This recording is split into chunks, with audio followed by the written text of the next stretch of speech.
Relation entre le micro-réseau de nouvelle génération et le micro-réseau traditionnel. Auparavant, la plupart des micro-réseaux étaient de petits groupes électrogènes diesel ou des groupes électrogènes diesel plus grands comme son nom l'indique. Les groupes électrogènes diesel sont non renouvelables et très bruyants, mais le prochain défi est de décarboniser ces micro-réseaux qui existent aujourd'hui. Par exemple, un groupe électrogène diesel dans une zone minière éloignée ou quelque part en Afrique éloignée. Rendez-les plus renouvelables, faites-les fonctionner avec des énergies renouvelables.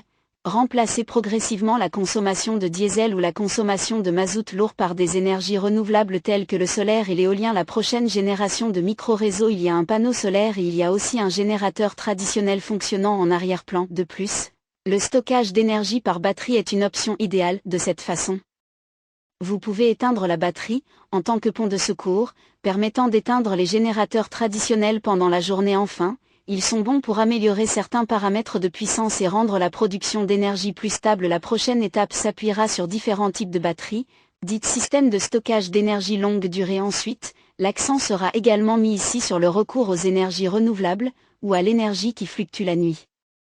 Plus difficile lors des différences saisonnières. Par exemple, si vous avez une semaine sans soleil ni vent par exemple, l'exploitant d'un complexe a déclaré que le complexe est alimenté par des énergies renouvelables, qu'il est très calme et qu'il n'y a pas de pollution. Dans le même temps, des micro-réseaux distants sont déployés.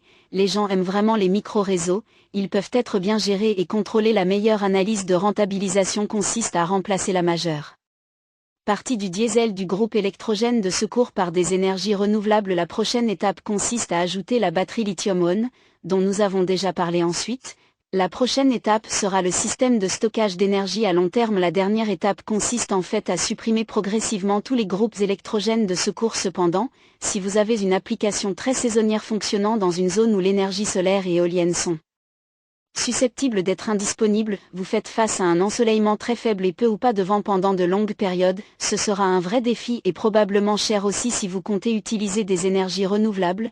Dans la plupart des endroits, vous devez compter sur l'énergie solaire et éolienne. Ces deux sources d'énergie ne sont pas stables, elles fluctuent, donc encore une fois vous aurez besoin de stockage d'énergie ou de sources d'énergie flexibles telles que des groupes électrogènes diesel. Il ne s'agit pas seulement de construire des micro-réseaux pour les communautés, il y a des entreprises qui ont besoin de micro-réseaux. Il peut s'agir d'une opération minière à distance, mais il peut également s'agir d'un complexe d'usines automobiles ou d'un campus universitaire. La principale composante de l'analyse de rentabilisation est la résilience. Si vous avez besoin d'une alimentation de meilleure qualité que celle que vous obtenez actuellement, ou que vous pensez obtenir du réseau à l'avenir par exemple, si nous parlons des hôpitaux, ils ont déjà des groupes électrogènes diesel de secours aujourd'hui. Le simple fait de mettre plus d'énergie renouvelable quelque part ne signifie pas que vous pouvez réellement gérer un site entièrement sur ces énergies renouvelables.